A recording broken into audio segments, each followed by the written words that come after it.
पुन्हा एकदा basic math या चॅनलवरती आपलं स्वागत. तर बघू शकता आतापर्यंत आपण बेसिक मॅथ वरती भरपूर व्हिडिओ टाकले. तर बघा आजचा क्वेश्चन काय आहे, 1 + 2 + 3 डॅश प्लस 50 म्हणजे काय रे, पहिल्या 50 नैसर्गिक संख्यांची बेरीज करायची आपल्याला या ठिकाणी.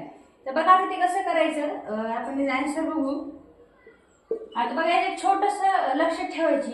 बघा रे, सगळ्यात लास्टची नैसर्गिक कोणते रे, बघा शेवटची नैसर्गिक संख्या प्लस शेवटची नैसर्गिक संख्या गुणिले त्याच्या पुढची संख्या म्हणजे काय रे, 50 च्या पुढची संख्या किती रे, 19 म्हणजे त्याच्या पुढची संख्या घ्यायची आपल्याला. नैसर्गिकच आहे ती पण, आणि डिवायडेड बाय 2.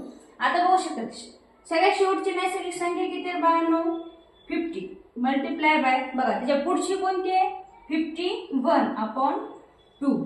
इथपर्यंत समजलं बघा. आता 2 1 चा 2, 2 2 चा 4 आणि 2 5 चा 10 म्हणजे या ठिकाणी बघा मल्टिप्लिकेशन आहे 25 मल्टिप्लाय बाय 51. आता याचं बघा मल्टिप्लिकेशन किती येतो बघा, 25 1 चा 25 बघा वरती आले 2, 25 5 चा किती आहे 92, तर 125 125 प्लस 2 127 म्हणजे 25 5 चा 125 125 होऊन किती झाले रे 127 म्हणजे याची एकूण बेरीज किती येणार आहे बघा 1 ते 50 पर्यंत. बघा पहिल्या 50 नैसर्गिक संख्यांची किंवा 1 ते 50 पर्यंत संख्यांची बेरीज किती आहे या ठिकाणी 1275. अशाच पद्धतीचे नवनवीन व्हिडिओ पाहण्यासाठी चॅनलला सबस्क्राईब आणि लाईक करा. थँक्यू.